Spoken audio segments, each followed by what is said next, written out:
अच्छा 11वीं में क्या पढ़ा था? 11वीं में माइक्रो इकोनॉमिक्स पढ़ी थी। ठीक है, तो 11वीं में बताया गया होगा दो तरीके की इकोनॉमिक्स होती है। पहली क्या होती है? माइक्रो। ठीक है, हाँ। और दूसरी होती है मैक्रो इकोनॉमिक्स। तो तो 11वीं में आपने क्या किया होगा? ये माइक्रो इकोनॉमिक्स पढ़ी होगी पूरी की पूरी, और इसके साथ साथ आपने स्टैट्स पढ़ा था हाँ। ना, ये चीजें कवर की थी। अब स्टैट्स 12वीं में नहीं है। ठीक है, तो 12वीं में स्टैट्स नहीं है। 12वीं में आपको क्या पढ़ना है? माइक्रो इकोनॉमिक्स पढ़नी है।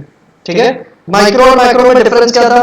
माइक्रो इकोनॉमिक्स जो होती है वो किसी एक इंडिविजुअल प्रोडक्ट, इंडिविजुअल कंज्यूमर, ठीक है, इंडिविजुअल सप्लायर, इंडिविजुअल प्रोडक्ट, इन चीजों से रिलेटेड है, यानी किसी एक इंडिविजुअल चीज से रिलेटेड रहती है।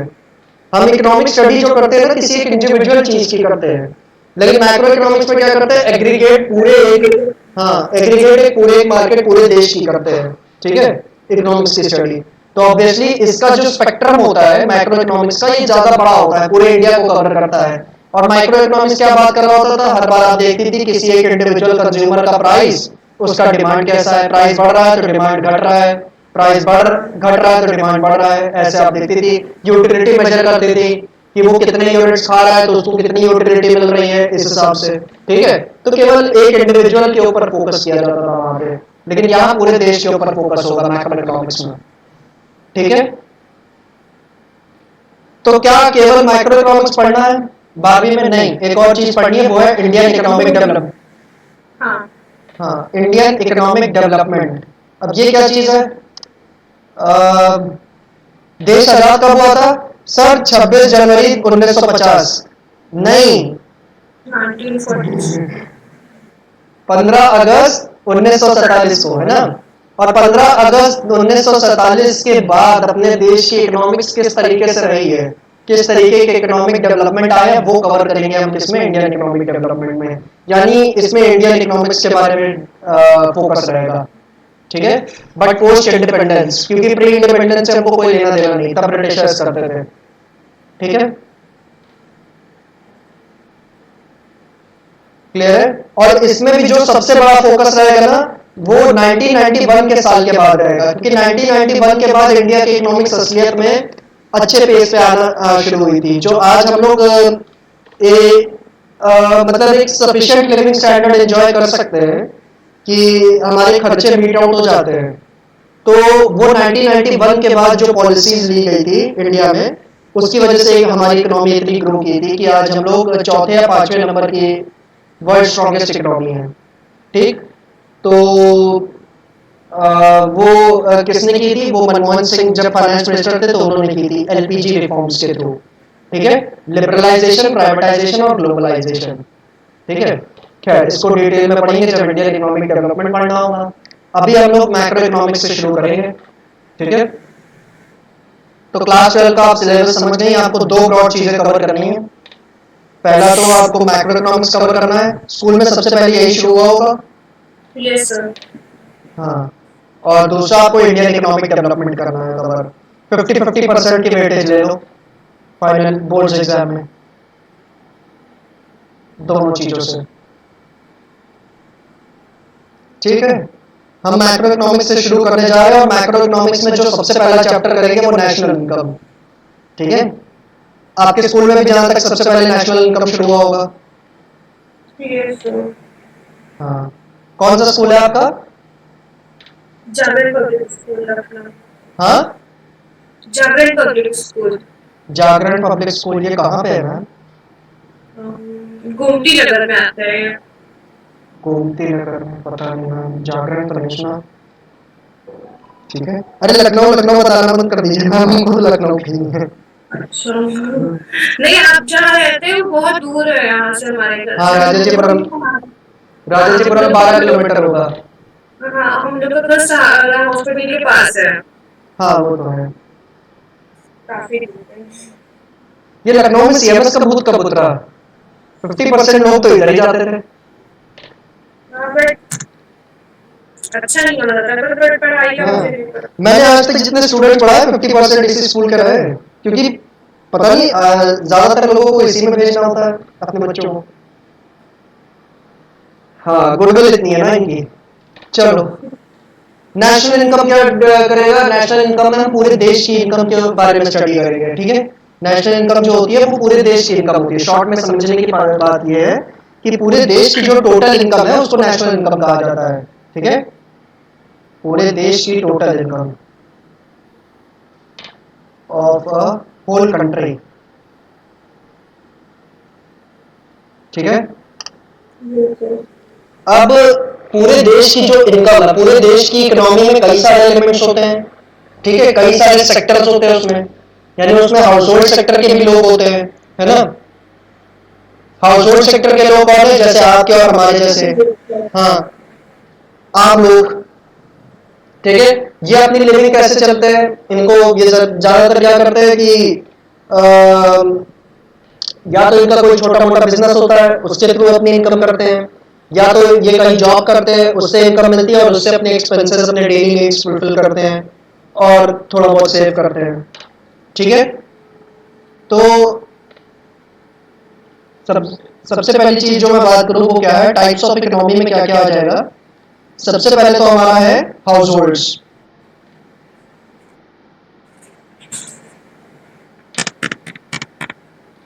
ठीक है। हाउस होल्ड में जैसे आपके और हमारे जैसे लोग। सेकंड है फर्म्स, फर्म्स यानी बिजनेस फर्म्स। अब इसमें कौन कौन आएगा? जो बिजनेस है, और ज्यादातर इसमें क्या कवर होते हैं? मिड साइज और लार्ज स्केल बिजनेसेस। छोटे मोटे बिजनेसेस को तो आप हाउस होल्ड्स में ही ले लो, क्योंकि उनका तो रजिस्ट्रेशन तक नहीं जरूरी होता है ना। अब जैसे कोई परचून वाला है, ठीक है, तो परचून वाले के लिए कोई रजिस्ट्रेशन करवाना थोड़ी जरूरी है, वो तो ऐसे ही बिजनेस खोल के बैठ जाए, ठीक है। कोई ठेला लगाता है फास्ट फूड का, तो उसके लिए कोई रजिस्ट्रेशन करवाना थोड़ी जरूरी है, वो तो ऐसे ही खोल के बैठ जाता है, Yes, sir. तो उसको हाउस होल्ड में ही गिना जाएगा। पर जो मिड साइज और लार्ज स्केल बिजनेसेस है वो सब फर्म्स में आएंगे, ठीक है। अब ये भी क्या होता है? इनके यहाँ भी तो इनकम्स होती हैं और एक्सपेंसेस होते हैं, और बड़े लार्ज स्केल में होते हैं इनके यहाँ। तो इनकम ये करते हैं सेल्स के फॉर्म में, और कई तरीके होते हैं, इंटरेस्ट वगैरह के थ्रू भी ये लोग कमाई कर सकते हैं, ठीक है। आप कॉमर्स साइड से, आर्ट साइड से? Arts. आर्ट से, चलो ठीक है। तो इनकम से लोग कई तरीके से कर सकते हैं ना।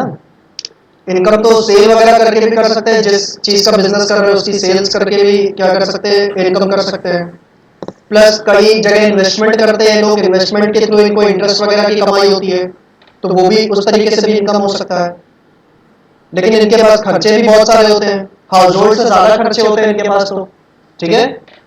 जिस जगह पे बिजनेस कर रहे हैं उसका किराया देना है, जितने लोग हमारे अंडर काम कर रहे हैं उनको तनख्वाह देनी है, ठीक है। रॉ मटेरियल का खर्चा, लेबरों का खर्चा, ठीक है। हजारों तरीके के खर्चे होते हैं इनके पास, ठीक है। और जब ये लोग इनकम और एक्सपेंसेस को आपस में सेट ऑफ करते हैं तब इनको प्रॉफिट लॉस मिलता है ना। अगर इनकम खर्चों से ज्यादा होंगे तो प्रॉफिट होगा, अगर खर्चे इनकम से ज्यादा होगी तो लॉस होगा, है ना। तो सेकंड सेक्टर क्या है मेरी इकोनॉमी का? ये हाउस फर्म्स का सेक्टर इकोनॉमी में, और इन दोनों को कंबाइंड वे में कहा जाता है टू सेक्टर। इन दोनों को कंबाइंड वे में कहा जाता है टू सेक्टर। अब थर्ड जो एलिमेंट होता है वो होता है गवर्नमेंट का, ठीक है। थर्ड जो एलिमेंट है वो गवर्नमेंट का है। गवर्नमेंट भी ऐसी बिजनेस मॉडल पे ही चलती है एक तरीके से, गवर्नमेंट की भी कमाई होती है। गवर्नमेंट की कमाई को हम कहते हैं पब्लिक रेवेन्यू।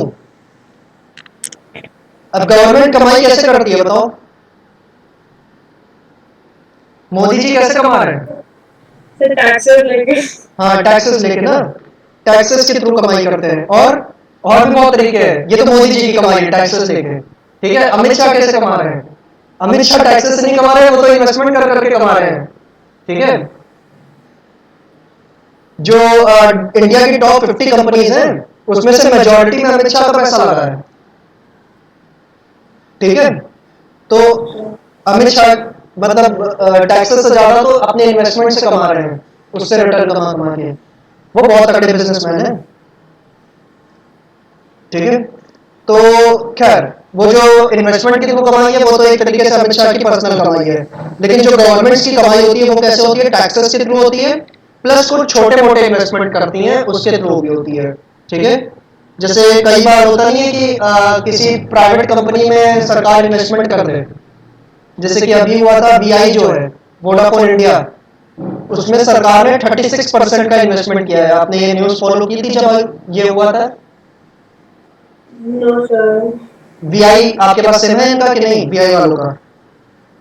सर नहीं मिला। वीआई का सिम नहीं है आपके पास? चलो ठीक है। तो वीआई जो कंपनी है, इसने सरकार से कर्ज ले रखा था, ठीक है। अब कर्ज ले रखा है तो कर्ज चुकाना पड़ता है, सही बात है ना। और अगर नहीं चुका पाए तो क्या, तो फिर आपका सामान वगैरह बेचा जाएगा। अगर आप सामान वगैरह भी बेचने से अवॉइड करना चाहते हो तो कंपनियां क्या करती है ना, कंपनियां कहती हैं कि चलो जो उधारी आपने ली थी ना, उसके बदले आप हमारे शेयर खरीद लो। शेयर खरीदने से क्या होता है पता है? शेयर खरीदने से आपको कंपनी का मालिकाना हक मिल जाता है, ठीक है। जब भी आप किसी कंपनी के शेयर खरीदो तो आपके पास उस कंपनी का मालिकाना हक आ जाता है, ठीक।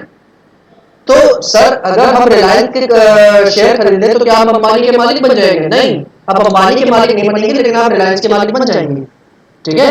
रिलायंस एक अलग व्यक्ति है, अंबानी अलग व्यक्ति है। अंबानी रिलायंस का मालिक क्यों है? क्योंकि रिलायंस में मेजॉरिटी शेयर्स अंबानी ने खरीद रखे हैं, ठीक है। ओके, ये बात समझ में आ रही है कि नहीं? ये सर आ गया। हाँ, तो अगर आप रिलायंस में जैसे जाके 100 शेयर खरीद लेते हैं तो 100 शेयर के बराबर आप मालिक हैं रिलायंस की, ठीक है। आपके पास ओनरशिप है कंपनी की, क्लियर है। भले ही सबसे बड़ा ओनर अंबानी जी हो, लेकिन आपके पास भी हक है, आपसे भी वोटिंग करवाई जाएगी रिलायंस की मीटिंग में। तो ऐसे ही जो उधार था वीआई का, वीआई ने कहा हम आपका उधार चुका नहीं पाएंगे, सेंट्रल गवर्नमेंट से कहा, तो सेंट्रल गवर्नमेंट से उन्होंने कहा कि आप हमारी कंपनी में क्या कर लो, तो शेयर खरीद लो। तो उधारी इतनी बड़ी थी वीआई की कि जब सरकार ने शेयर खरीदे, उस उधारी के एवज में, उस उधारी के एवज में सरकार ने जब वीआई में शेयर खरीदे तो टोटल 36% की शेयर होल्डिंग सरकार को मिल गई उसमें, यानी 36% का मालिकाना हक मिल गया वीआई में, ठीक है। तो अब वीआई क्या है, 36% की उसमें ओनर सेंट्रल गवर्नमेंट है, ठीक है। और अगर 15% की ओनरशिप और कहीं से मिल जाए तो वीआई जो है, जो कि आज की डेट में एक प्राइवेट कंपनी है, वो प्राइवेट से एक पब्लिक कंपनी बन जाएगी। प्राइवेट कंपनी और पब्लिक कंपनी में फर्क पता है? प्राइवेट कंपनी यानी उसके ओनर्स जो हैं वो कॉमन लोग हैं, ठीक है, आपके और हमारे जैसे। लेकिन पब्लिक कंपनी का मतलब ये होता है कि उसकी ओनर क्या है, गवर्नमेंट है, ठीक है, चाहे सेंट्रल गवर्नमेंट चाहे स्टेट गवर्नमेंट। तो अगर सरकार को 15% की ओनरशिप और मिल जाए वीआई में, तो वो वीआई क्या हो जाएगी, प्राइवेट कंपनी से पब्लिक कंपनी हो जाएगी, यानी सरकारी कंपनी हो जाएगी, ठीक है। तो सरकार ने जैसे सेंट्रल गवर्नमेंट ने 36% की ओनरशिप ली है वीआई की, तो वीआई क्या करेगा, अपने प्रॉफिट्स का हिस्सा भी तो देगा ना सरकार को। तो सरकार के पास पैसा कमाने का एक जरिया तो ये भी है, सरकार ने जहां जहां इन्वेस्टमेंट कर रखा है वहां से प्रॉफिट्स वगैरह भी तो आएगा सरकार को। तो ये भी एक तरीका है रेवेन्यू कमाने का सरकार का, ठीक है। और इन सोर्सेज से भी बहुत अच्छा रेवेन्यू मिलता है सरकार को, ठीक है, क्योंकि अंबानी जी अच्छा खासा पैसा तो देते ही हैं, और आजकल अडानी भी दे रहा है, ठीक। और सरकार जो खर्चे करती है उसको कहते हैं पब्लिक एक्सपेंडिचर। सरकार जो खर्चे करती है उसको कहते हैं पब्लिक एक्सपेंडिचर। पब्लिक एक्सपेंडिचर क्यों कहते हैं? क्योंकि वो पब्लिक के ऊपर किए जाते हैं वो खर्चे, ठीक है। वो खर्चे जो है वो पब्लिक के ऊपर किए जाते हैं, सही बात है। अब सरकार आपके ऊपर खर्चे किस तरीके से करती है, अब ये बात आपसे बेहतर कौन जानता होगा, आप गोमती नगर में रहती हो, ठीक है। उस एरिया से ज्यादा डेवलप तो कोई है ही नहीं लखनऊ में एरिया, है ना। Yes sir. हाँ, ठीक है। मायावती ने बहुत हाथी बनवाए हैं वहां पे। तो वो सारे खर्चे जो हुए वो सरकार क्यों कर पा रही है? क्योंकि उसको पब्लिक रेवेन्यू मिलता है, इसीलिए वो क्या कर पा रही है, ये पब्लिक एक्सपेंडिचर्स कर पा रही है, ठीक है। तो जितने भी खर्चे सरकार आपके लिए करती है वो सब पब्लिक एक्सपेंडिचर्स में। उसी से तो कर रही है। हाँ सर हम लोग जो दे रहे हैं उसी से तो कर रही है। हाँ, बिल्कुल वही बात है। इसीलिए कहा जाता है कि हर इंडिविजुअल को ईमानदारी से टैक्स देना चाहिए, क्योंकि आप टैक्स दोगे तभी तो सरकार के पास पब्लिक रेवेन्यू जाएगा, और जब वो पब्लिक रेवेन्यू उनके पास जाएगा तभी तो ये सब खर्चे कर पाएगी, ठीक है। ज्यादा टैक्स नहीं लेना चाहिए। हाँ इतना ज्यादा टैक्स भी नहीं लेना चाहिए। हाँ, ज्यादा नहीं लेना चाहिए, वो तो सरकार के हाथ में चीज है कि टैक्स का रेट वो कितना रखेगी, ठीक है। एलपीजी ले लीजिए। हाँ, वो अब हम लोग के हाथ में तो कंट्रोल नहीं है, लेकिन एज कॉमन पीपल हम लोग को टैक्स तो देना ही चाहिए, क्योंकि अगर नहीं देंगे तो इन टर्न हम ये भी नहीं कह सकते कि सरकार हमारे ऊपर खर्चा नहीं कर रही है, क्योंकि हम खुद भी तो सरकार को कुछ नहीं दे रहे हैं। ठीक है। अगर फॉर एग्जाम्पल आप ये सोचना चाहो कि अगर लोग टैक्स देना बंद कर दें, इंडिया में इस समय कितने लोग इनकम टैक्स देते हैं पता है? 3% लोग केवल इंडिया के, और वो भी 3% में 90% वही होंगे जो कहीं ना कहीं जॉब कर रहे होंगे। ठीक है। आपके पिताजी क्या करते हैं? सर लॉयर है। लॉयर है। चलो, यही लखनऊ हाई कोर्ट में। हाँ। अच्छा। तो हाँ, तो मैं कह रहा था 3% लोग इनकम टैक्स देते हैं, इसमें भी ज्यादातर परसेंट यानी 90% मान के चलो। वैसे इसका कोई एक्चुअल डेटा हमारे पास नहीं है। ठीक है। हमारे पास डेटा केवल यही है कि इंडिया में 3% लोग ही इनकम टैक्स देते हैं, लेकिन जस्ट एक अजम्पशन है कि 90% लोग जो जॉब कर रहे हैं उनका टैक्स तो जाता ही होगा। वो लोग टैक्स चाह के भी बचा नहीं सकते हैं, क्योंकि उनकी सैलरी में से टैक्स डिडक्ट होकर उनको सैलरी मिलती है। ठीक है। लेकिन बिजनेस सेक्टर में जो ज्यादातर लोग हैं ना, वो जहां तक अपना इनकम टैक्स बचाने की कोशिश करते हैं। अब उनके पास ऑब्वियस रीजन है, वो कह सकते हैं कि हम पहले ही जीएसटी देते हैं, हम जीएसटी से तो बच नहीं सकते, कम से कम इनकम टैक्स से तो बचने की कोशिश करें। ठीक है। ये हर किसी के पास अपने ऑब्वियस रीजन हैं। बिजनेस सेक्टर के पास एक ऑब्वियस रीजन है जीएसटी, कि या तो हमसे जीएसटी ना लो, फिर इनकम टैक्स जितना मर्जी हो लो। ठीक है। लेकिन सरकार चाहती है कि जीएसटी भी मिले, इनकम टैक्स भी मिले। ऐसा प्रैक्टिकली कर पाना पॉसिबल नहीं है। ठीक है। तो सरकार के पास इंडिया में पब्लिक पब्लिक रेवेन्यू पर्याप्त मात्रा में आता है। ठीक है। तो अननेसेसरीली टैक्स बर्डन बढ़ाना अब सही नहीं है। जितना मिलता है उनको, उस हिसाब से वो लोग पब्लिक एक्सपेंडिचर अच्छा खासा करते हैं। ठीक है। क्योंकि इससे ज्यादा वो टैक्स बढ़ाएंगे तो अननेसेसरी बर्डन आएगा। और ये 3% लोग जो टैक्स देते हैं इंडिया में, अगर ये टैक्स देना बंद कर दें तो अपना हाल क्या होगा, आपको बहुत आराम से आप पाकिस्तान की तरह समझ सकते हैं। पाकिस्तान में कोई टैक्स नहीं देता। ठीक है। और पाकिस्तान में कोई टैक्स नहीं देता है तो उससे फर्क क्या पड़ता है? हर बार उनको आईएमएफ के पास लोन मांगने जाना पड़ता है। आईएमएफ क्या है? जब आपको पैसों की जरूरत पड़ती है तो आप कहा जाती हैं? एसबीआई, पीएनबी, इनके पास लोन मांगने, है ना? और जब किसी देश के पास पैसा ना हो तो वो लोन मांगने जाता है आईएमएफ के पास। ये एक वर्ल्ड बैंक की तरह है। ठीक है। दो बैंकें होती हैं, दो बैंकें खोली गई इस पर्पस के लिए। एक वर्ल्ड बैंक है, वर्ल्ड बैंक के लिए पास पैसा मांगने कंट्रीज तब जाती हैं जब उनको डेवलपमेंट पर्पस के लिए लोन चाहिए, यानी पहले से पैसा है उनके पास अच्छा खासा, लेकिन डेवलपमेंट के लिए थोड़ा और लोन चाहिए। पाकिस्तान इनके पास नहीं जाता, पाकिस्तान आईएमएफ के पास जाता है। आईएमएफ के पास कोई तब जाता है जब उसके पास पैसा ही ना हो अपने देश की बेसिक नीड्स को फुलफिल करने के लिए, तब आईएमएफ के पास जाना पड़ता है। ठीक है। श्रीलंका को भी इस समय जाना पड़ रहा है, क्योंकि श्रीलंका में भी बहुत भारी क्राइसिस चल रहा है, आपको पता होगा, है ना? सर। हाँ। तो आईएमएफ के पास इसीलिए उन लोग को जाना पड़ता है, क्योंकि पाकिस्तान में कोई टैक्स कल्चर तो है नहीं, वहां के लोग बिल्कुल टैक्स नहीं देते। ठीक है। यहाँ इंडिया में तो फिर भी जो जॉब सेक्टर के लोग हैं वो तो देते ही हैं। बिजनेस सेक्टर के भी लोग, काफी सारे लोग जो ईमानदारी से अपना टैक्स दे देते हैं, इनकम टैक्स या जीएसटी में से कुछ ना कुछ तो देते ही हैं, ताकि देश के डेवलपमेंट पर्पस में उनका भी योगदान हो सके। ठीक है। तो ये कारण है उनका। तो टैक्स कल्चर नहीं है, तो आपको फिर लोन लेके ही, तो जब आपके पास रेवेन्यू नहीं होगा, ठीक है, सरकार के पास टैक्स जा ही नहीं रहा है, तो पब्लिक रेवेन्यू उनके पास है नहीं, तो जब उनके पास कमाई नहीं है, खर्चे तो करना ही पड़ेंगे, लोगों का पेट तो पालना ही है, तो फिर क्या करना पड़ेगा? पैसा उधार लेके काम करना पड़ेगा। ठीक है। और उसको कहा जाता है पब्लिक डेब्ट। जब सरकार पैसा उधार लेती है उसको कहते हैं पब्लिक डेब्ट।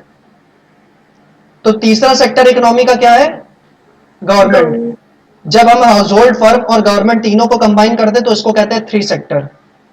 ठीक है। और चौथा आता है रेस्ट ऑफ द वर्ल्ड।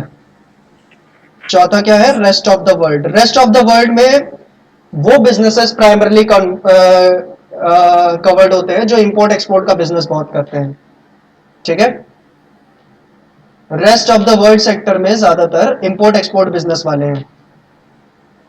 ठीक है। सर क्यों? गवर्नमेंट एग्जाम में आता है? हाँ। गवर्नमेंट सेक्टर के बारे में एग्जाम में आता है?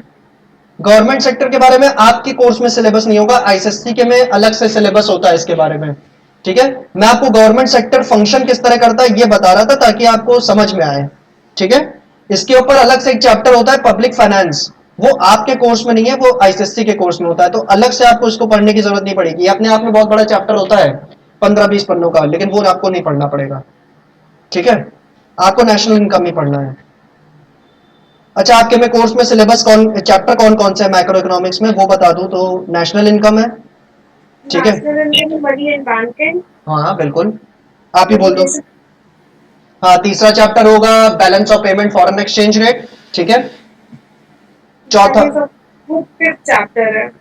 हाँ ठीक है, वो नंबरिंग इधर उधर हो सकती है। फिर होगा थियोरी ऑफ इनकम एम्प्लॉयमेंट।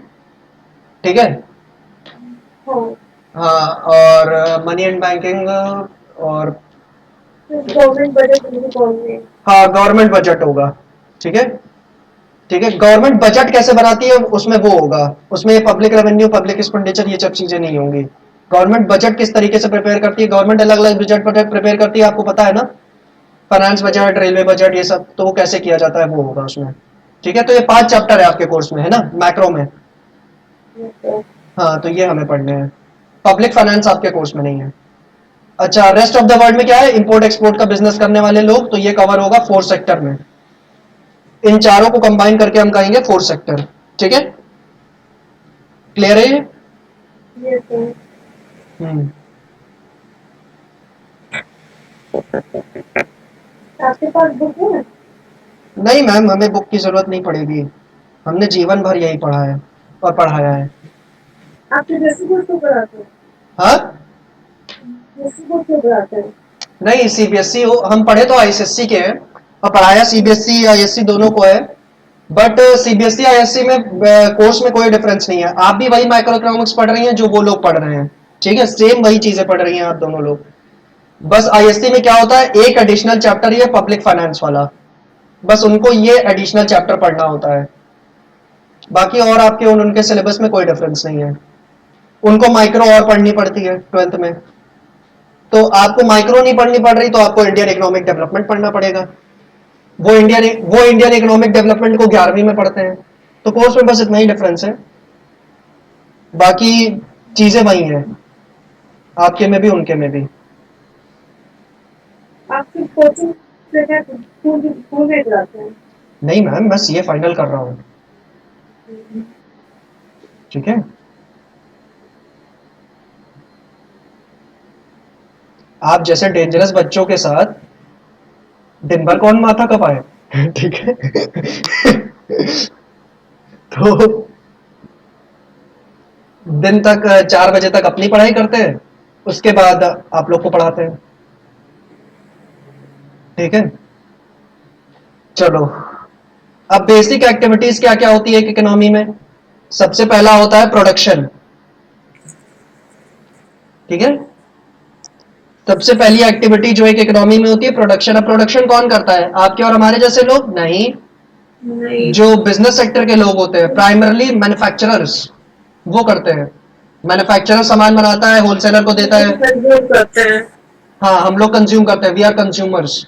ठीक है, मैन्युफैक्चरर्स जो प्रोड्यूसर्स है वो प्रोडक्शन करता है, और वो सामान बना के होलसेलर को देता है, होलसेलर रिटेलर को देता है, रिटेलर कंज्यूमर को देता है। ये प्रक्रिया आप जानती होंगी, है ना? Yes sir. ठीक है, तो प्रोडक्शन कौन करता है, प्रोड्यूसर्स करते हैं, मैन्युफैक्चरर्स करते हैं। अब प्रोडक्शन होता क्या है, ये जब, हाँ, गुड्स एंड सर्विसेज को क्या करना है, प्रोड्यूस करना। हाँ, प्रोड्यूस करना। किसके थ्रू प्रोड्यूस किया जाता है, अरे प्रोडक्शन तो आपने पढ़ा होगा, याद आया 11वीं में, तो आपको तो आप तो इसकी ज्ञाता होंगे इस चैप्टर की, बताओ कितने रहते 11th के फाइनल्स में? 35 आउट ऑफ 40। 35 आउट ऑफ 40 तो सही है। फिर आप ट्यूशन की, हाँ सेल्फ स्टडी थे। हाँ, 35 आउट ऑफ 40 तो अच्छा है। 100 में कितना था? 90 अबव था। एग्जैक्ट नहीं आता। अरे मैम फिर आप ट्यूशन क्यों कर रही है 12वीं में? हिंदी नहीं है 11th। आप तो, आपको तो खुद मुझे पढ़ा देना चाहिए।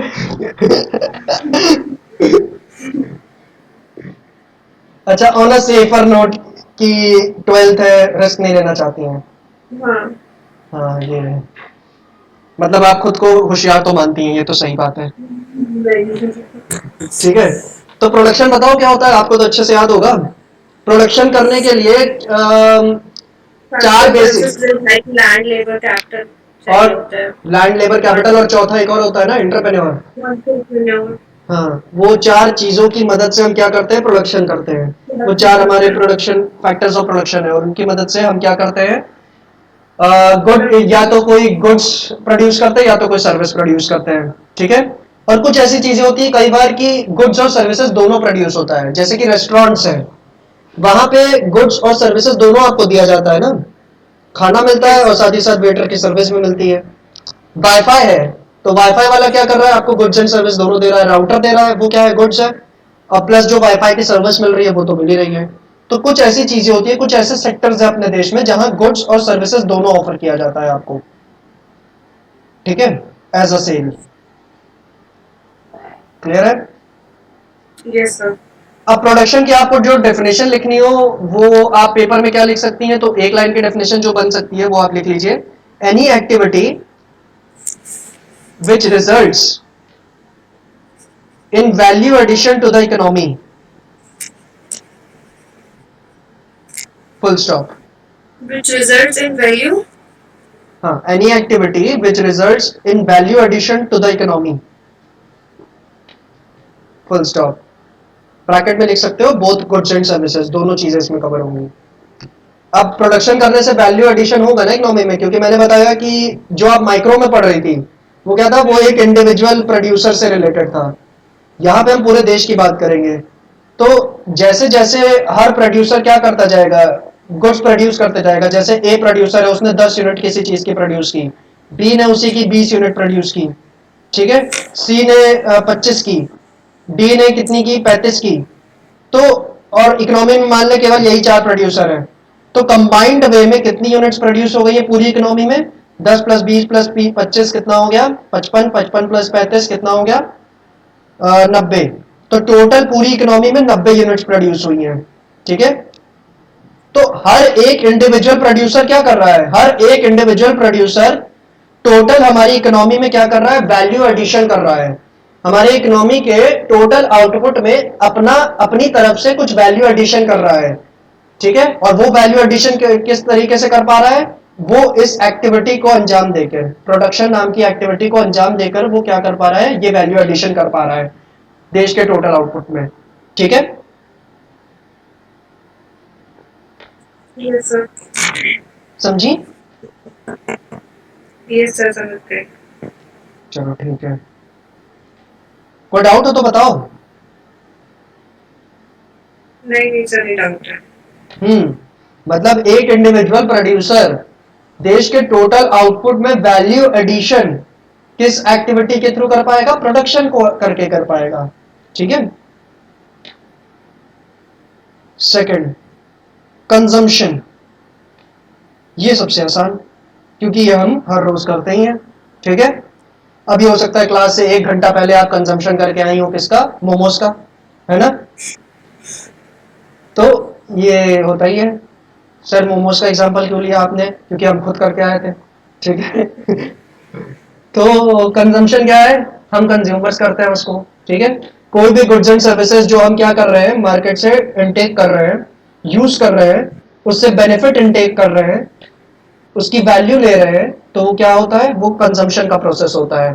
ठीक है, और इससे क्या होती है, हम लोगों की बॉन्ड सेटिस्फाई होती है, ह्यूमन बींग्स की बॉन्ड सेटिस्फाई होती है। ठीक है, इसकी आप एक लाइन की डेफिनेशन लिख लो, consuming goods and services for satisfaction of human bonds, full stop.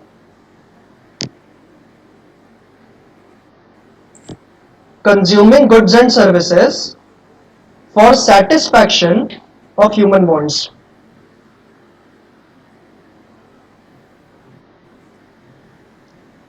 ठीक है, फुल यस स्टॉप।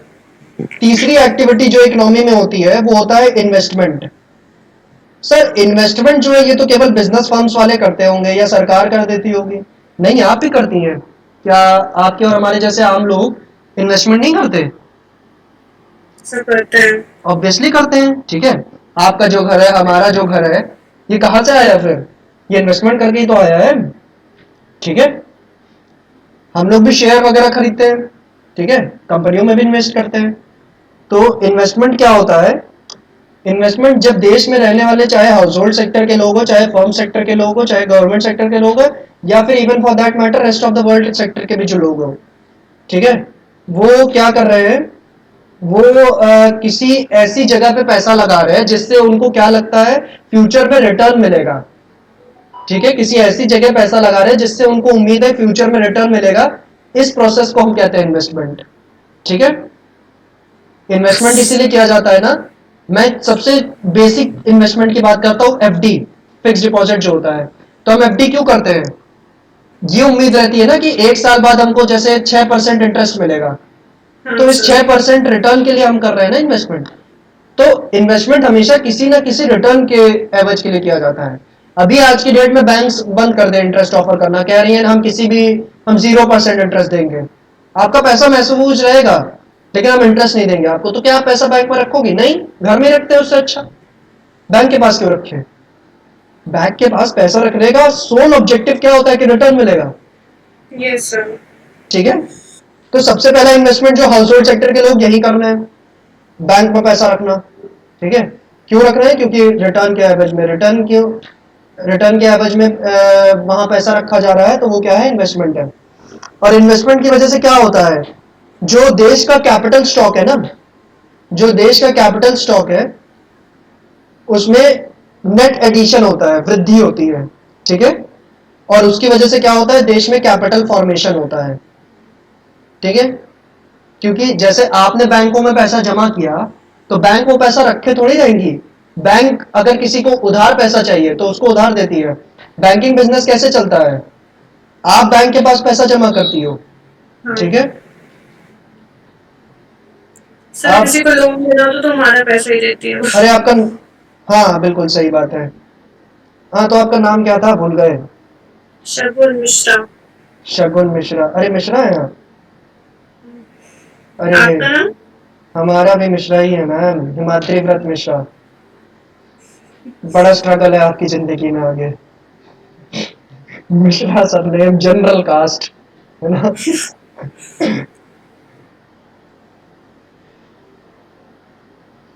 रिजर्वेशन हम लोग को प्रताड़ित करने के लिए तो बनाया गया है, ठीक है। चलो, तो आप क्या कर रही हैं? पैसा जमा कर रही है, बैंक आपको प्रॉमिस कर रहा है जैसे 4% का रेट ऑफ इंटरेस्ट देगा आपको, ठीक है। 4 नहीं, आज की डेट में तो 2% है, ठीक। तो बैंक फिर क्या करेगा? आपने जो पैसा जमा किया है ना वो किसी और को उधार पे देगा। जैसे मुझे पैसा उधार चाहिए तो मुझे उधार देगा, ठीक है। और मुझे जनरली वो क्या करेगा ना, 4% से ज्यादा रेट पे उधार देगा, ठीक है। और जनरली क्या होता है ना, ये रेट डबल होता है, तो 8% पे उधार देगा वो मुझे। तो मुझे 8% रेट ऑफ इंटरेस्ट पे उधार चुकाना पड़ेगा। अब देख लो, सीधे सीधा 4% का फायदा है बैंक को, ठीक है। आज की डेट की बात करूं तो सेविंग पे इंटरेस्ट कितना मिल रहा है? 2%, 2 या 2.5%, ठीक है। और लोन पे इंटरेस्ट चल रहा है 7%, तो सीधा सीधा 5% का मार्जिन चल रहा है बैंक का, ठीक है। और अगर आप एफडी को भी लेना चाहो तो एफडी पे 5% इंटरेस्ट मिल रहा है, तो उसके हिसाब से भी देखो तो 2% है मार्जिन, ठीक है।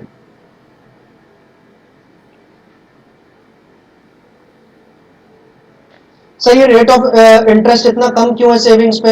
एक जमाना था 4% मिलता था, 5% मिलता था, क्योंकि दो चीजें हैं, इन्फ्लेशन बहुत है इस समय इकोनॉमी में, ठीक है। पेट्रोल और इन सब के रेट्स तो आप देख ही रही हैं, ठीक है। हाँ सर। और दूसरा इन्फ्लेशन है, प्लस रशिया यूक्रेन वॉर, ये भी एक फैक्टर है। उसी की वजह से ये पेट्रोल वगैरह के दाम बढ़े हैं। प्राइसेस बढ़ गए सर। हाँ, और दूसरा जो डॉलर के मुकाबले रुपी डिप्रिशिएट कर रहा है, ठीक है। डॉलर के मुकाबले रुपए की वैल्यू दिन प्रतिदिन जो कम हो रही है, ये भी एक कारण है। ठीक है, चलो आपको पता है 15 अगस्त जब हम आजाद हुए थे, 15 अगस्त 1947, इस डेट पे $1 की कीमत कितने रुपए थी पता है? 1 रुपए। क्या? हाँ, और आज की डेट में ये हो गया है कितना, 76 कुछ रुपीस। ठीक है, तो लगातार डॉलर मजबूत होता गया है, रुपए कमजोर होता गया है। और ये डिसाइड कैसे होता है सर कि कौन मजबूत होगा? कुछ कुछ चीजें हम लोग मतलब कुछ आगे के चैप्टर्स की भी डिस्कस करते हुए चल रहे हैं। ठीक है, ये जो डॉलर और रुपये की बात है ना, ये वो balance of payment foreign exchange की वाली बात है उस चैप्टर की। ये कैसे डिसाइड होता है सर? ये डिसाइड होता है कि आप किसी भी देश से जो ट्रेड कर रहे हो ना, इंपोर्ट एक्सपोर्ट कर रहे हो, तो वो किसके फेवर में है ज्यादा? यूएसए और इंडिया के बीच जो ट्रेड हो रहा है, इसमें इंडिया कितना सामान इंपोर्ट कर रहा है यूएसए से और कितना एक्सपोर्ट कर रहा है उसे, और यूएसए कितने रुपए का सामान एक्सपोर्ट कर रहा है और कितना इंपोर्ट कर रहा है इंडिया से, इस चीज से।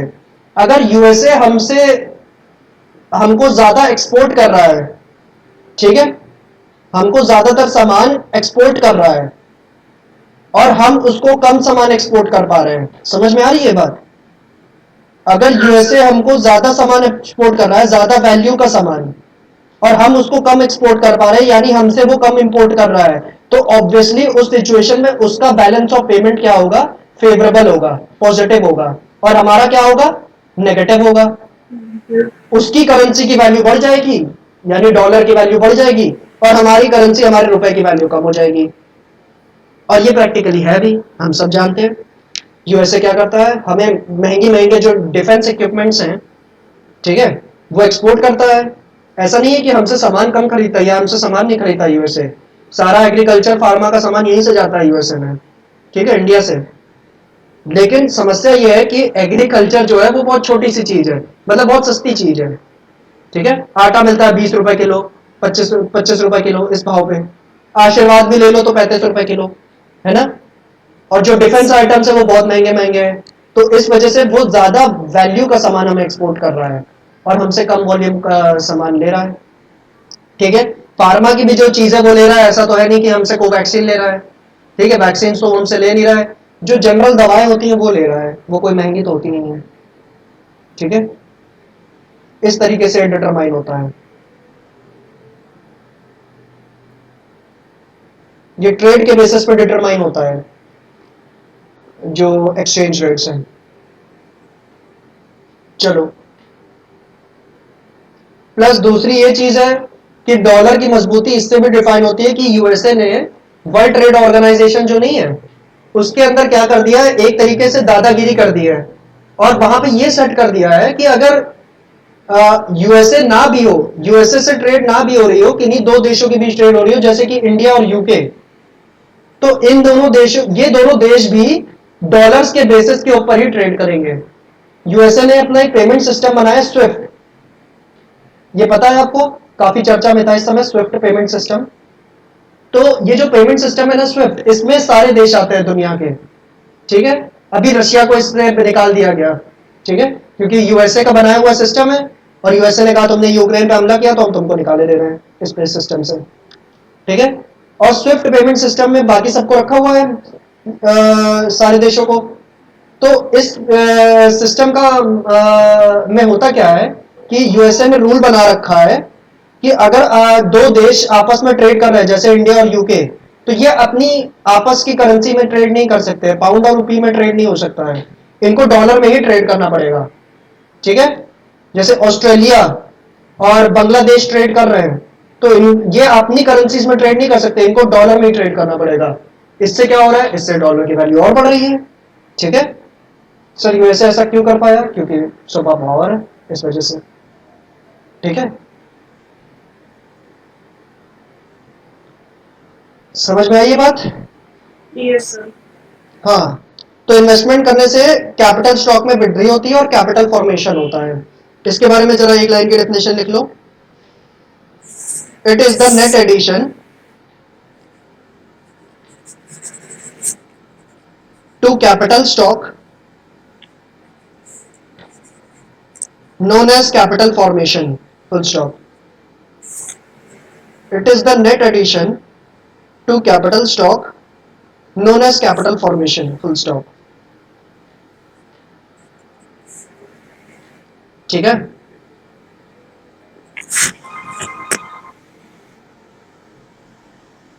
मम्मी ये लो फोन लो अपना। क्लियर है मैम, लिख लिया?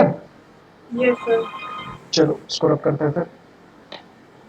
अच्छा मैम, वो 3 डे सिस्टम या 5 डे सिस्टम कौन सा यूज करेंगे आप? हम तो पेरेंट्स से पूछना भूल गए। अच्छा, पेरेंट्स, ये तो डिसीजन आपको लेना चाहिए वैसे, कितने दिन में कोर्स खत्म करना है। चलो पूछ लेना। अच्छा, ये आज आपकी वो मैं कह रहा था डेमो क्लास है जो कि फ्री ऑफ कॉस्ट होगी, ठीक है। कल से जैसे हम लोग को पढ़ना होगा तो वो पेड बेसिस पे होगा, ठीक है। वो फीस तो हमने आपको बताई दी थी, 3 डेज अ वीक के हिसाब से 2000 रुपये होगी पर मंथ, ठीक है। और 5 डेज अ वीक अगर आप करेंगे तो 3000 रुपीज पर मंथ होगी, ठीक है।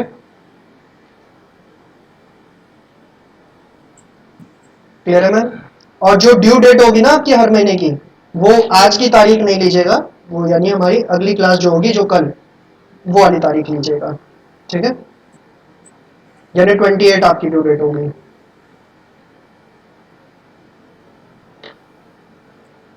चलो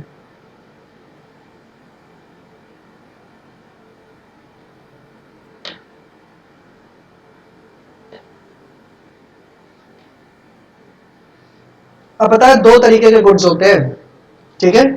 2 तरीके के गुड्स होते हैं, सब प्रोड्यूसर गुड्स, कंज्यूमर गुड्स नहीं, फाइनल गुड्स। हाँ, इंटरमीडिएट गुड्स। स्कूल में पढ़ा? सर पहले पढ़ा था, अभी मतलब आपने चैप्टर ही पूरा पढ़ाया नहीं है। तो ये 4 सब टॉपिक में डिवाइडेड है ये चैप्टर। हाँ, 4 सब टॉपिक में डिवाइडेड है, ठीक है। मैं थोड़ा आगे पीछे हो सकता है कुछ टॉपिक्स पढ़ाऊं, ठीक है। लेकिन एट द एंड जब मैं ये चैप्टर फाइंड आउट करूंगा तो पूरा सब 4 यूनिट्स आपकी कवर हो जाएंगी, ठीक। वो वाली है क्या संदीप गर्ग बुक? ठीक है, समझ गए, यूनिट्स देख के समझ गए थे।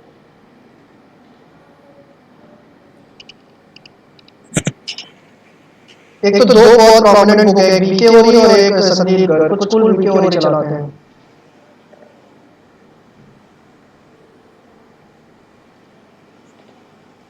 चलो, फाइनल गुड्स में क्या क्या आता है? जो कंज्यूमर गुड्स होते हैं, कंजम्पशन गुड्स, वो आएंगे।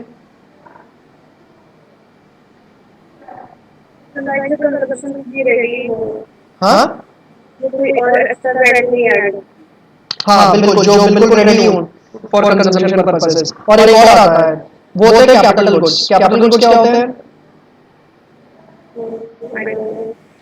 कैपिटल गुड्स जो बड़ी बड़ी मशीन्स हैं, जो टूल्स हैं, इक्विपमेंट्स हैं, ठीक है, प्लांट्स हैं, जो कि हमें प्रोडक्शन में मदद करते हैं, ठीक है। जो कि प्रोड्यूसर को मदद करते हैं प्रोडक्शन पर्पसेस के लिए, वो भी फाइनल गुड्स में आएंगे, क्योंकि उसमें भी फर्दर प्रोसेसिंग नहीं होगी। असल में होता क्या है ना, फाइनल गुड्स में क्या होता है, कोई भी फर्दर प्रोसेसिंग की जरूरत नहीं है, उसको और कन्वर्ट करने की जरूरत नहीं है यूज करने के लिए। लेकिन इंटरमीडिएट गुड्स में क्या होता है कि वो एक तरीके से समझ लो कि अभी इंटरमीडिएट फॉर्म में है, अभी उसमें थोड़ा और कन्वर्जन करना पड़ेगा ताकि उसको आप फाइनल फॉर्म में बनाओ और फिर क्या कर पाओ, कंजम्पशन या यूज कर पाओ उसका, ठीक है। समझ गए आप? हाँ, तो इसीलिए इंटरमीडिएट गुड्स में क्या क्या आएगा? रॉ मटेरियल आएगा जो कि यूज नहीं होता है मैन्युफैक्चरिंग के लिए, तो वो फिनिश फॉर्म में तो है नहीं। रॉ मटेरियल से आप फिनिश गुड बनाओगी, फाइनल गुड बनाओगी, तब उसको यूज कर पाओगी। तो रॉ मटेरियल ऐसा किसमें आएगा? इंटरमीडिएट गुड्स में आएगा, ठीक। और जो गुड्स किसी ट्रेडर के पास पड़े हुए हैं उसके स्टॉक में, वो भी आएंगे इंटरमीडिएट गुड्स में। गुड्स लाइंग विद ट्रेडर, किसी ट्रेडर के पास जो गुड्स उसके गोडाउन वगैरह में पड़े नहीं है, वो भी इंटरमीडिएट गुड्स में आएंगे, क्योंकि कई बार उसकी भी फर्दर प्रोसेसिंग करने की जरूरत पड़ती है। कैसे सर? जैसे वो रखे रखे खराब हो रहा है तो उसको थोड़ा ठीक करना नहीं पड़ेगा, ठीक है। समझ गए आप कि नहीं? क्वेश्चन आते हैं आइडेंटिफाई करना, तो वो डिफिकल्ट आता है। हाँ, तो जो क्वेश्चन आते हैं आइडेंटिफाई करने को फाइनल को से इंटरमीडिएट को से तो कुछ वो बहुत डिफिकल्ट आते हैं। अच्छा, इस टॉपिक से हाँ इंटरमीडिएट गुड्स से नहीं, अगर इस टॉपिक से कोई क्वेश्चन आएगा तो वो आएगा इसके डिफरेंस के ऊपर, फाइनल गुड्स और इंटरमीडिएट गुड्स के। आइडेंटिफाई करने को भी आता है। अच्छा, आइडेंटिफाई करने के लिए आएगा तो ओके ठीक है। तो हाँ, आइडेंटिफाई करने के लिए आपको थोड़ा वो दो चीजें दिमाग में रखनी पड़ेंगी। एक तो अगर किसी ट्रेडर के पास जो गुड्स उसके गोडाउन पड़े हैं ऐसा कोई गुड्स हो तो वो इंटरमीडिएट गुड्स होगा, आइडियल पड़ा है, ठीक है। अगर कोई गुड्स मान लो वो अपने प्रोडक्शन में यूज कर रहा है, वही जो प्रोड्यूसर है, वो जो कंपनी का मालिक है, वो अगर किसी गुड्स को अपने प्रोडक्शन पर्पस के लिए यूज कर रहा है तो वो कैपिटल गुड्स होगा, ठीक है, फिर तो फाइनल गुड्स हुआ। लेकिन आइडल पड़ा हुआ है उसके गोडाउन में तो फिर वो क्या होगा, वो बेचने के लिए रखा गया होगा, बिक नहीं रहा होगा, ठीक है, तो उसमें कुछ फर्दर प्रोसेसिंग की जरूरत पड़ सकती है, इसलिए वो इंटरमीडिएट गुड्स होगा। और रॉ मटेरियल्स तो होंगे ही होंगे इंटरमीडिएट गुड्स, ठीक है। क्लियर है ये चीज कि नहीं? हाँ, मिल्क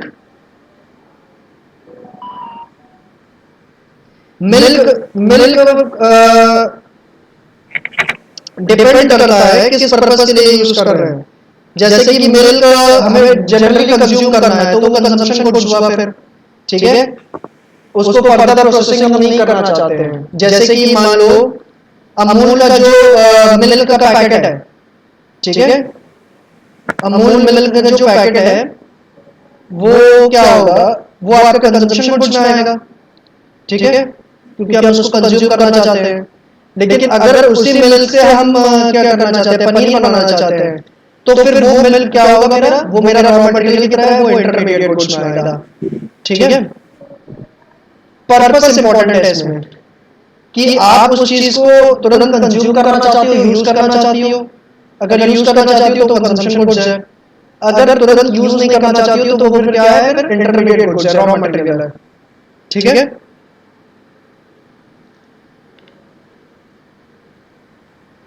जैसे कि चॉक्स जो कि यूज हो रही है क्लासरूम में, तो वो क्या होंगी,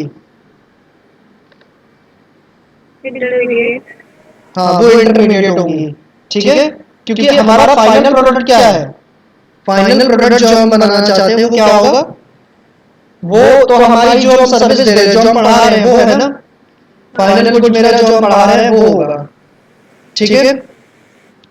तो उसको उस फाइनल प्रोडक्ट को डिलीवर करने के लिए हमें क्या कर रहा है, चॉक मदद कर रहा है, चॉक हमारी मदद कर रहा है, तो मेरा रॉ मटेरियल हुआ, इसलिए वो क्या है, इंटरमीडिएट गुड्स है, ठीक है। और ओला ओवर तो आपका कैपिटल गुड्स है, ठीक है, फाइनल गुड्स, क्योंकि वो क्या कर रहा है, वो सोलर की मदद कर रहा है ना अपनी सर्विस देने के लिए, ठीक है, वो उसकी एक तरीके से कैपिटल गुड्स है ना, उसकी मशीन है उसकी, ठीक है, तो मशीन्स वगैरह तो सब उसी में जाएंगी, मशीन टूल इक्विपमेंट ये सब चीजें। क्लियर है बात कि नहीं, कंफ्यूजन है?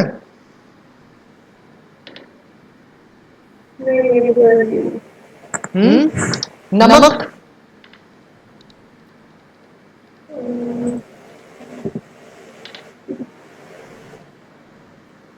नमक ऐसे तो खा नहीं जाओगी, खा सकती हो, बताओ ऐसी क्षमता किसी मनुष्य में है नहीं ना, तो उसको किसी ना किसी चीज पर डाल के खाया जाएगा ना, चाहे तो खीरे में लगा के खाना पड़ेगा, ठीक है। अगर किसी सब्जी में डालना चाहती हो, जैसे किसी खीरे में लगा के खाना पड़ेगा, बिल्कुल बेसिक चीज है जैसे, तो वो क्या है, वो रॉ मटेरियल की तरह यूज हो रहा है, तो इंटरमीडिएट कुछ हुआ, ठीक है। सब लोग कंजम्पशन के लिए यूज कर रहे हैं ना, तो फाइनल भी तो हो सकता है। जो सॉल्ट है, जो खीरा है, वो तो ऑटोमेटिकली कंजम्पशन गुड्स है, वो फाइनल गुड्स है। लेकिन जो सॉल्ट है उसको डायरेक्टली कंज्यूम तो कर नहीं सकती हो, कर सकती हो? अभी 4 चम्मच सॉल्ट खा के दिखाओ नहीं हो सकता। तो क्या आप कुछ बोल रहे थे वैसे? तो मिल्क फिर फाइनल गुड क्या होगा? मिल्क मिल्क तो डायरेक्टली आप कंज्यूम कर सकती हो ना, तो वो फाइनल गुड्स ही हुआ, कंजम्पशन गुड्स है। अब इसमें ऑब्जेक्शन ये है कि क्वेश्चन हमको पता है कि मिल्क का पर्पस कहीं ये तो नहीं कि आपको घी बनाना है, कर्ड बनाना है, ये सब चीजें बनानी है, तो ये क्वेश्चन को हमें बताना पड़ेगा।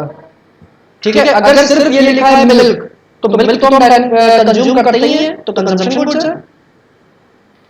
ठीक है, लेकिन अगर इसके आगे ये चीज लिखी है कि milk which is to be used for making paneer जैसे कि, तो फिर मिल्क क्या है, फिर मिल्क मेरा रॉ मटेरियल की तरह है, तो वो इंटरमीडिएट गुड्स है। ठीक है, पर्पस इंपॉर्टेंट है। ठीक है, कि पर्पस आप तुरंत कंज्यूम करना चाहती हो चीज को, अगर तुरंत कंज्यूम करना चाहती हो तो कंजम्पशन गुड्स है, और अगर आप उसको किसी और फॉर्म में कन्वर्ट करके यूज करना चाहती हो तो वो इंटरमीडिएट गुड्स है, फिर वो चीज। ठीक है,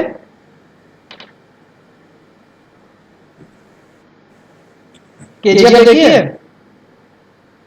अरे sir first day first show नहीं, अभी तक नहीं देखी क्या आपने? नहीं सर। अरे मैम घोर पाप, जल्दी जाओ देखो, हनुमान जी पाप चढ़ाएंगे। ठीक है, मुझे मूवी नहीं पसंद। अच्छा तब तो बात अलग है, तो आपने चैप्टर 1 नहीं देखा होगा।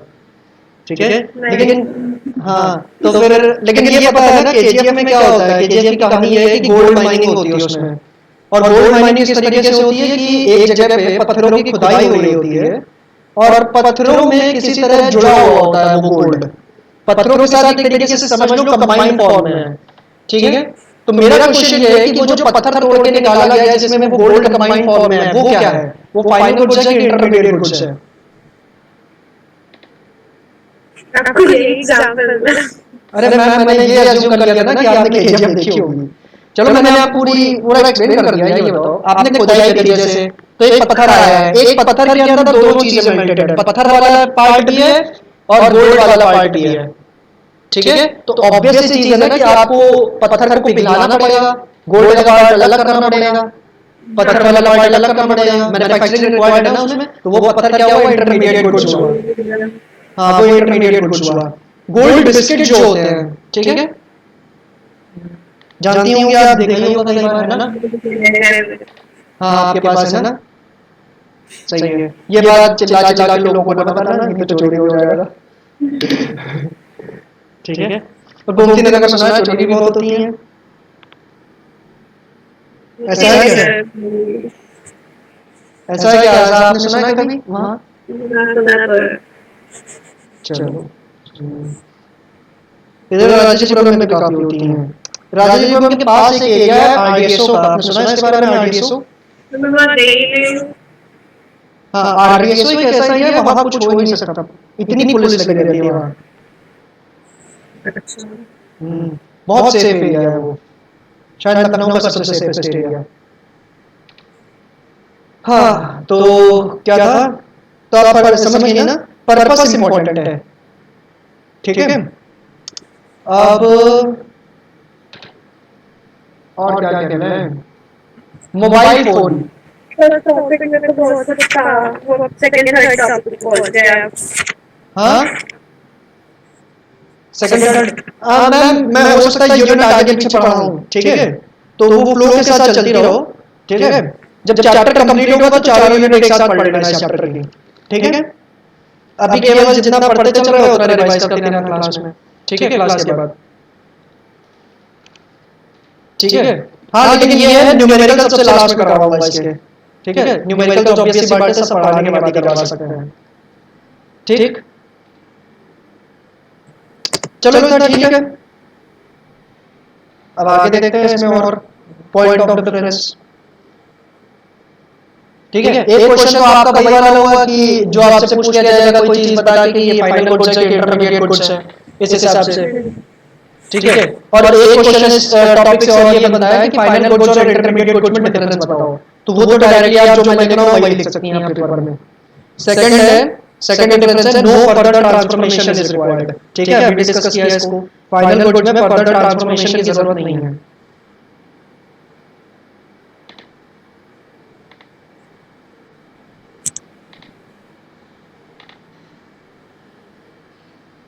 ठीक है, और इंटरमीडिएट गुड्स में है फर्दर ट्रांसफॉर्मेशन इज रिक्वायर्ड।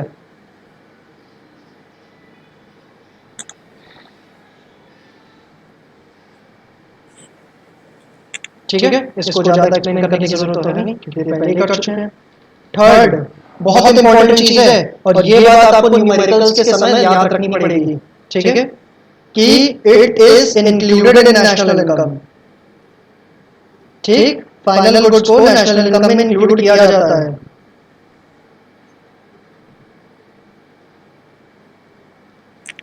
और इंटरमीडिएट गुड्स को नहीं इंक्लूड किया जाता नेशनल इनकम में। It is not included. हाँ डोमेस्टिक इनकम में नहीं करेंगे। हाँ, इंटरमीडिएट गुड्स को नेशनल इनकम में इंक्लूड नहीं किया जाएगा। अगर कभी भी हमको न्यूमेरिकल्स के समय इसकी कोई इंफॉर्मेशन दी जाएगी तो हम उसको इंक्लूड नहीं करेंगे नेशनल इनकम निकालने के लिए। ठीक है, फाइनल गुड्स को करेंगे। अब थोड़ा सा आप अगर दिमाग यूज करो तो आप कारण बता सकती हो क्यों नहीं किया जाता ये। क्योंकि क्योंकि बताओ सर। क्यों का जवाब देने के लिए हम आपको 3,000 रुपए महीना देंगे, ये जवाब आप दोगे हमें, ठीक है, तो चुपचाप बताओ। तो सर मैम क्यों का जवाब ये है कि जरा सोचो, रॉ मटेरियल, इसमें क्या है, रॉ मटेरियल वगैरह है ना इंटरमीडिएट गुड्स में, और इसमें क्या है, कंजम्पशन गुड्स, कैपिटल गुड्स, ये सब चीजें। ये क्या है, फिनिश्ड फॉर्म की चीजें हैं। कंजम्पशन गुड्स, कैपिटल गुड्स क्या है, फिनिश्ड फॉर्म है, और रॉ मटेरियल क्या है, सेमी फिनिश्ड फॉर्म है। अगर आपने रॉ मटेरियल को भी नेशनल इनकम में जोड़ लिया और फिर फिनिश फॉर्म को भी क्या नेशनल इनकम में जोड़ लिया, हाँ, तो एक ही चीज को दो बार जोड़ लोगे ना, ये गड़बड़ हो जाएगी। समझ रही ना? हाँ, तो यही मैं कह रहा था, तो थोड़ा सा दिमाग का पहले लगाती। सर यही तो हमने कहा, ये काम आप कर रहे हो ना। चलो एग्जांपल, चौथा है इसके एग्जांपल्स लिख लो। तो फाइनल गुड्स के पहले कुछ एग्जांपल्स लिख लो। Machinery, car, purchase by households, comma, machinery, car, purchase by households, comma,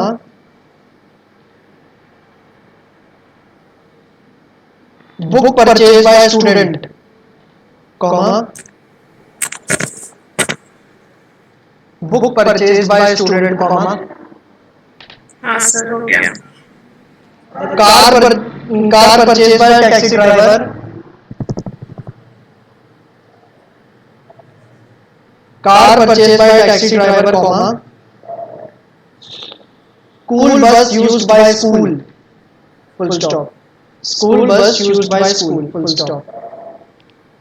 अब इंटरमीडिएट गुड्स के कुछ एग्जांपल, तो जैसे कि अभी बताया था, chalk purchase by school, comma, chalk purchase by school, comma,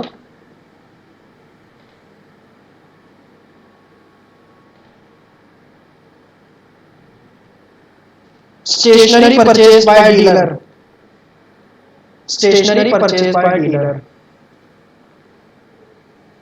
चलो मैम, आज का लास्ट टॉपिक एक और डिफरेंशिएशन वाला ही टॉपिक है, कंजम्पशन गुड्स और कैपिटल गुड्स में डिफरेंस। सर ये तो आसान है, ये तो हमारे बाएं हाथ का खेल है, तो बताओ फिर। सर कंजम्पशन तो जो हमारे नीड को सेटिस्फाई कर रहे हैं, जो हम लोग कंज्यूम करते हैं। ओके, अच्छा, तो अगर जो कैपिटल गुड्स है वो भी तो प्रोड्यूसर की नीड्स को सेटिस्फाई कर रहे हैं।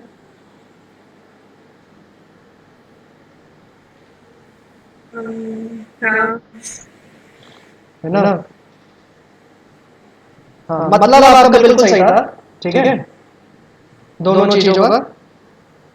कंजम्पशन गुड्स क्या करते हैं, कंज्यूमर की नीड्स को सेटिस्फाई कर रहा है, और प्रोड्यूसर वो प्रोड्यूसर की नीड्स को सेटिस्फाई कर रहा है। एक डिफरेंस तो ये भी ले सकती हैं आप, ठीक है। Consumption goods, capital goods. कुछ और डिफरेंस की बात करें, सबसे पहला डिफरेंस क्या होगा, to be used by the consumer for his personal satisfaction. इसमें वो आपका पॉइंट कवर हो जाएगा जो आपने बताया, कंज्यूमर यूज करता है इसको, to be used by the consumer for personal satisfaction. ये आ चुका है सीबीएसई में ये वाला क्वेश्चन एक बार, difference between consumption and capital goods. और कैपिटल गुड्स क्या है? To be used by the producer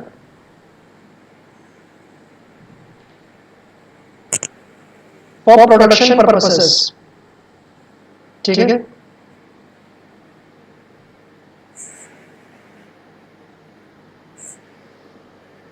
अच्छा, जो कॉपी वगैरह बनानी होगी ना, एक पतली कॉपी बना लीजिएगा। ठीक है?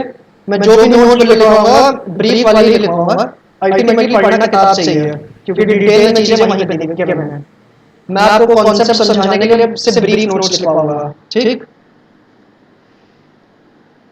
चलो next point of difference.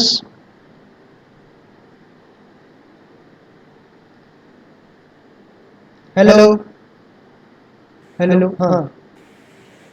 Second है, इट कैन बी ड्यूरेबल और नॉन ड्यूरेबल।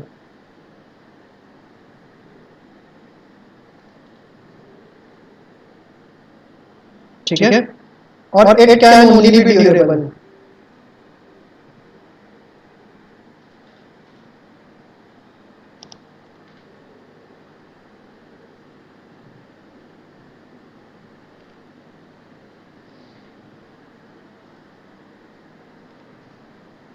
ठीक है?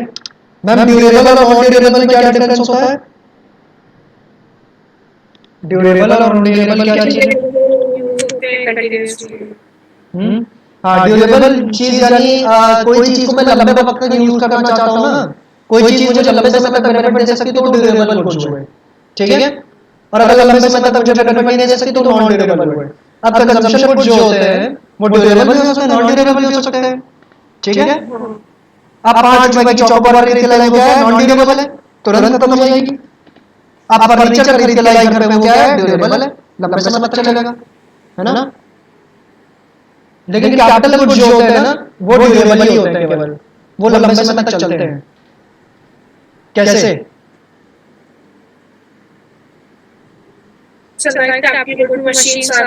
हाँ, मशीन है।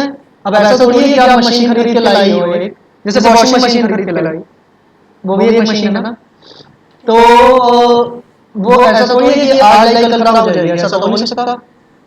ठीक, वो चलती है ना, 1 साल की तो वारंटी होती है, और 1 साल की वारंटी होती है, उसमें भी आजकल के लोग क्या करते हैं, वारंटी एक्सटेंड करवा लेते हैं, 2 या 3 साल की करवा लेते हैं, तो 2-3 साल तो चलना ही है उसको फिर। ठीक है? उससे पहले खराब भी होगी तो कंपनी गारंटी ले लेती है उसकी। ठीक? तो ये बात हुई ड्यूरेबल और नॉन ड्यूरेबल की। तीसरा एग्जांपल्स लिख लेते हैं इसके। ठीक है? तीसरा एग्जांपल्स, तो कंजम्पशन गुड्स के एग्जांपल्स क्या क्या होंगे? कंजम्पशन गुड्स के एग्जांपल आप लिख सकते हैं, कई सारी चीजें,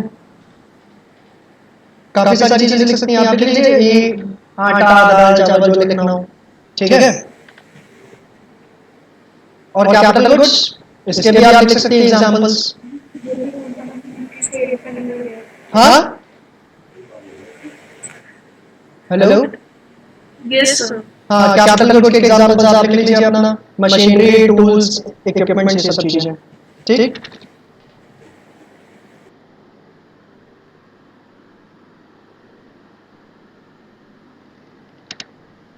क्लियर है? चलो, अब 2 क्वेश्चन मैं आपको दे रहा हूं, इसके जवाब मैं आपसे अगली क्लास में पूछूंगा। ठीक है? 2 क्वेश्चन नोट कर लीजिए, उसके जवाब अगली क्लास में पूछूंगा। एक नंबर के क्वेश्चन है, सीबीएसई में आए हुए क्वेश्चन हैं। ठीक है? पहला क्वेश्चन है, state the end use classification of goods. State the end use classification of goods. ठीक? और सेकंड क्वेश्चन है, ऑल इन्वर्टेड कॉमास में, इन्वर्टेड कॉमा ओपन करो और लिखो, all machines are capital goods, inverted comma closed, full stop. All machines are capital goods, full stop, ये inverted commas में है। Do you justify this statement?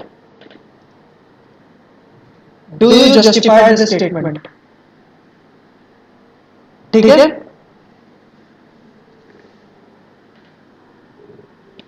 Sir first वाले में बताना क्या है?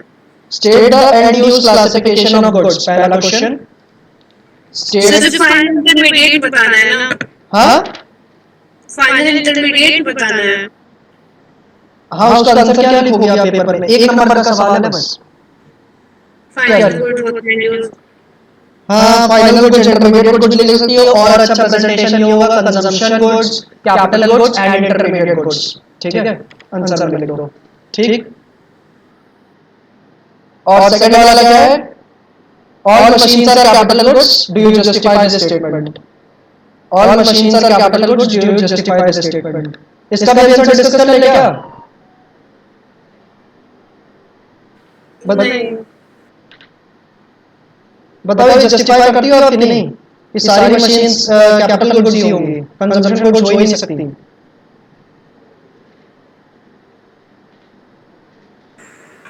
सर कंजप्शन गुड भी तो हो सकती है। ऑब्वियसली हो सकती है, डिपेंड करता है कौन यूज कर रहा है। अगर कोई प्रोड्यूसर यूज कर रहा है मैन्युफैक्चरिंग पर्पसेस के लिए, तो क्या होगा? वो कैपिटल गुड्स होगा। और अगर कोई कंज्यूमर